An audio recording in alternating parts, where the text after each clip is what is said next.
What if a single draft pick could change the entire future of basketball? Let's unravel the 2026 NBA Draft.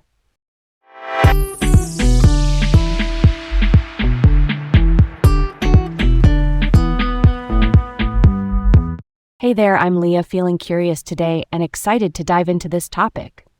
And I'm Garrett, ready to explore the 2026 NBA Draft with you. Welcome to Laid Back Learning with Leah and Garrett. Today, we're diving deep into the 2026 NBA Draft, a pivotal event in the world of basketball. I remember my college days when everyone was buzzing about the NBA Draft. We all dreamed of being the next big thing. But here's the twist I didn't appreciate back then. The rules of who can even enter the draft are like the hidden levers that shape the whole night.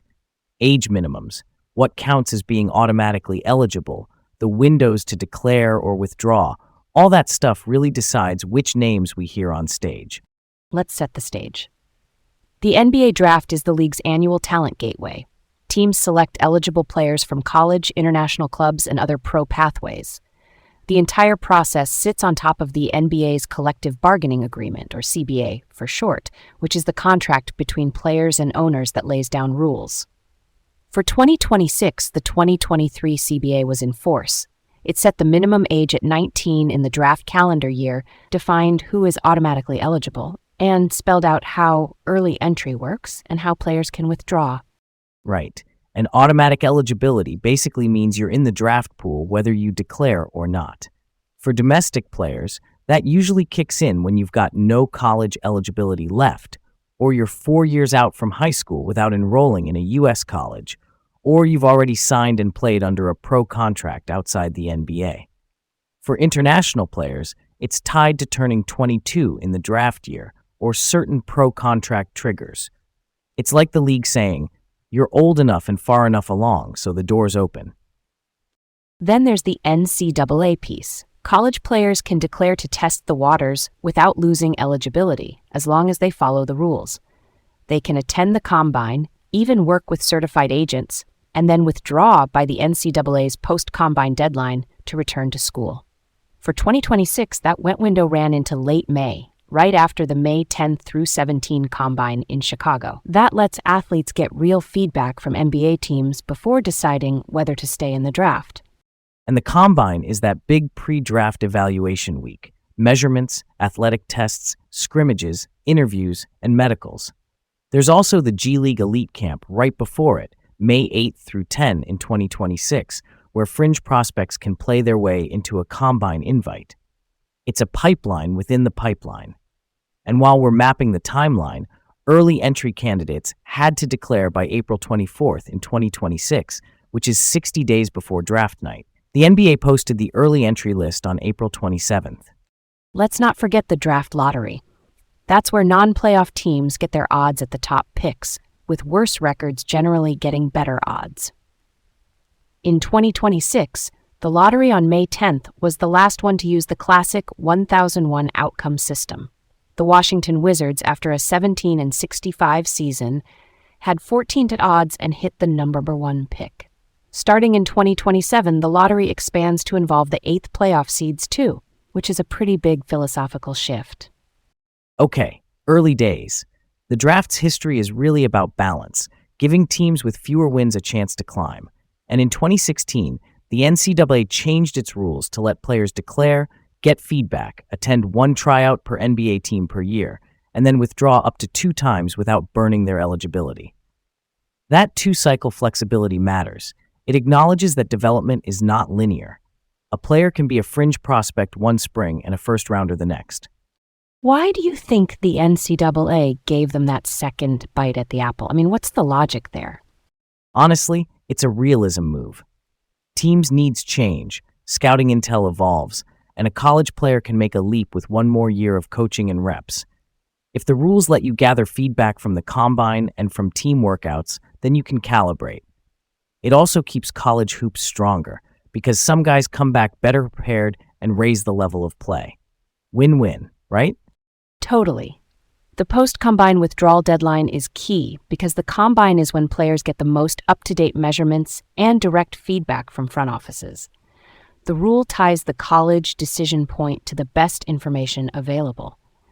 And it seems to work. In 2026, there were 71 early entries announced on April 27th, and by May 29, 38 had withdrawn. That's a lot of smart recalibrating. Plus, NCAA players can work with certified agents and still return to school if they terminate those agreements properly. That's a big difference from the old days because it gives players professional guidance without slamming the door on college eligibility.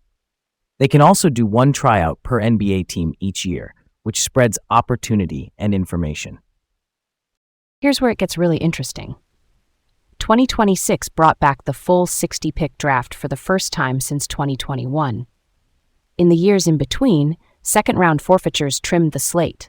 Getting all 60 back widened the runway for fringe prospects, two-way candidates, and stashes.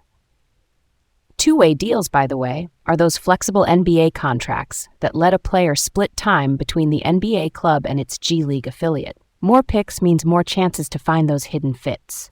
And the two-day format continued from 2025. Round 1 on June 23rd, Round 2 on June 24. That overnight pause is sneaky powerful. Teams can reassess their boards after first-round surprises, recheck medicals, and work the phones on trades. For second-rounders, Day 2 brings a clearer spotlight. It's not just a rapid-fire afterthought anymore. It's its own show with strategy baked in. Speaking of strategy, the Green Room invitations rolled out in 3 waves: June 9th, June 15th, and June 17th, for a total of 24 prospects. A Green Room invite is basically the league signaling. You're expected to go early, usually round 1. Not a guarantee, but a strong indicator. Names included AJ DeBonsa, a high-upside wing from BYU, Cameron Boozer, a forward prospect who played at Duke, and Darren Peterson, a combo guard from Kansas. Those invites represent both projection and media choreography. And a few more from those lists. Ade Mara, a towering center listed with Michigan, Darius Acuff Jr., a dynamic guard from Arkansas, and Cameron Carr, a Baylor guard. The idea is, invite waves move with the intel. Teams finalize boards after the combine, and the league wants the on-site crew to roughly match the emerging consensus. Still, there are always a couple of surprises. That's part of the fun. Let's dig into the picks. At number 1, the Wizards selected AJ DeBonsa, a small forward from BYU. For a team that went 17-65, that's a foundational swing on a scoring wing with size. Then the early top 10 showed a pattern, a heavy run on guards and bigs. At number 2, Utah took a combo guard out of Kansas. At number 3, Memphis selected a power forward from Duke. And then you get that 3-pick stretch from 6 through 8 with point guards from Louisville, Arkansas, and Houston going to Brooklyn, Sacramento, and Atlanta. That 6 to 8 run screams scarcity. Teams were prioritizing initiators who could run pick and roll, hit pull-up shots, and make decisions under pressure. Once those guys start coming off the board, everyone else has to pivot. And then boom, Michigan makes a splash with 3 first-rounders tight together at picks 9, 11, and 12. Dallas took a Michigan big at 9, Golden State followed with a Michigan power forward at 11, and Oklahoma City grabbed a Michigan center at 12. That's a program imprint right there. The global flavor stood out too. At number 21, Detroit grabbed a small forward from the New Zealand Breakers, which is a pro team in the NBL. Later in the first, the Lakers selected a guard from Valencia, a major European club. And in the second round, you see more international clubs. Alba Berlin at number 39, PBC Lokomotiv Kuban at number 56, Poitiers Basket 86 at number 57, and Southeast Melbourne Phoenix at number 60. That final pick was the Wizards again, so they literally bookended the draft, number 1 and number 60. I love that bookend detail. It gives Washington a flagship talent at the top and a low-risk swing at the end.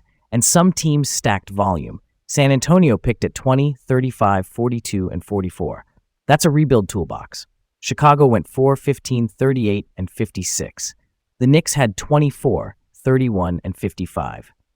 These spreads let teams play different contract structures.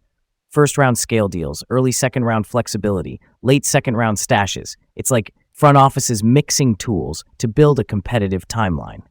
And because round 2 lived on its own day, those picks had room to breathe. You could feel targeted moves. a point guard from Ohio State to the Knicks at 31 for steady ball handling, a guard from BYU to Memphis at 32 for spacing, a wing from Duke to the Nets at 33 for defense. By the time you reach those international club selections, you see teams betting on pro seasoning, tactical development, and the idea that some roles translate more quickly when a player's already faced adult competition overseas. One more structural note before we debate a bit.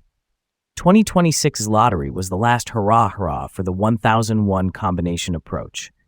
Records and odds included the Wizards at 14%, Pacers and Nets also at 14%, Jazz and Kings at 11.5%, and so on, with even teams like the Hornets at 44 and 38 sitting in the lottery. That highlights how tight standings can be in the play-in era. A few wins either way, and your path changes a lot. So here's a question that sticks with me. There weren't disputed facts floating around this draft, but is the system itself truly optimized? With the two-day draft and the NCAA's feedback-first approach, I think players are better supported than they used to be. But the lottery, I'm not totally sold that it discourages late-season losing as much as intended. I get the logic, evened odds at the top tier and flattened structures, but part of me wonders if more changes are needed. I hear you. I actually like where it's going, though.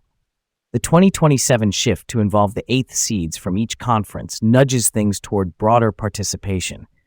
If you slightly dilute the very bottom team's odds and widen the funnel, maybe you get fewer incentives to bottom out. It won't erase the calculus entirely, but it might smooth the edges. Plus, the play-in already keeps more teams competitive deeper into the season. But why involve an eighth seed specifically? That's a playoff team. Doesn't that blur the line?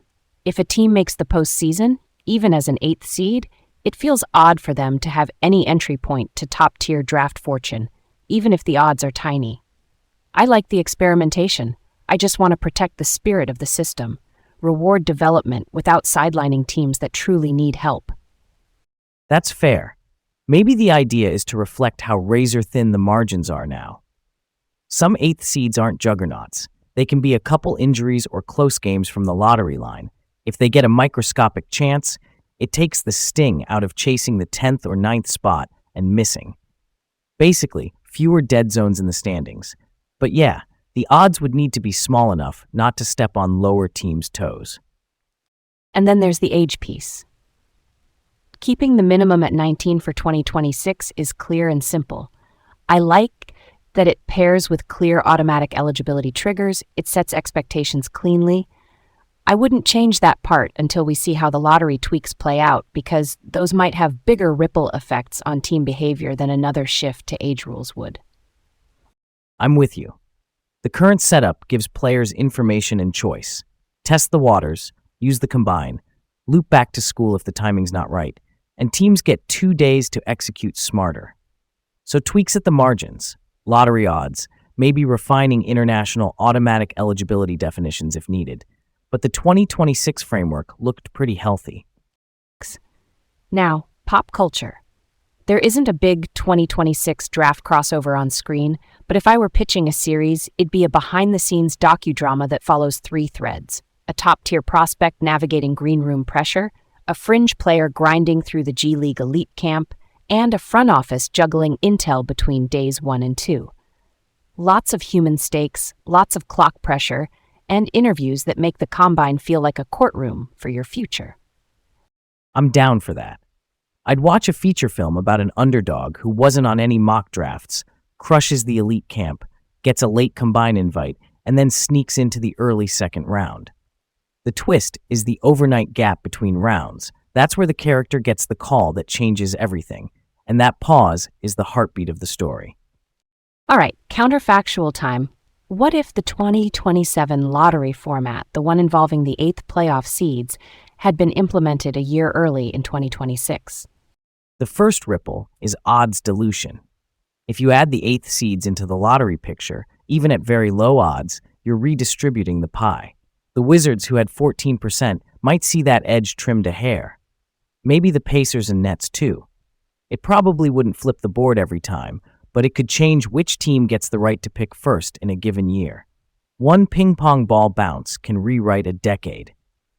And strategically, front offices for borderline playoff teams might view the end of the regular season differently. If an eighth seed had a microscopic shot at moving up, maybe the calculus isn't just survive and advance. It becomes compete now, and the tiny lottery door is still cracked open. That might reduce the pressure to slide down the standings for a safer lottery berth. Real talk, that changes incentives in subtle ways. I could also imagine the draft night narrative shifting. Let's say the eighth seeds get the tiniest probability, and once in a blue moon, they jump into the top four. That would create a shockwave through the rest of the order. Teams in the 6 to 10 range might plan more contingencies, scouts prepping alternate lists for a couple of wildcard outcomes longer than before. Would the Wizards still have landed AJ Dibansa at number 1 under that scenario? Maybe. The most likely outcome is that the worst records still have the best odds. But your point stands. Even a small redistribution raises the chance of a different champion of the board. If that happened, we'd be talking about how a green room headliner's career started in a totally different city. And that circles back to why the draft is fascinating. Structure meets chaos. The 2026 framework brought back 60 picks, split the days, featured the last of an old lottery model, and showcased a truly global pool. Even small rule tweaks can create big narrative turns. That's pretty cool, right? Thanks for joining us on this journey through the 2026 NBA Draft. Stay curious and keep learning. Until next time.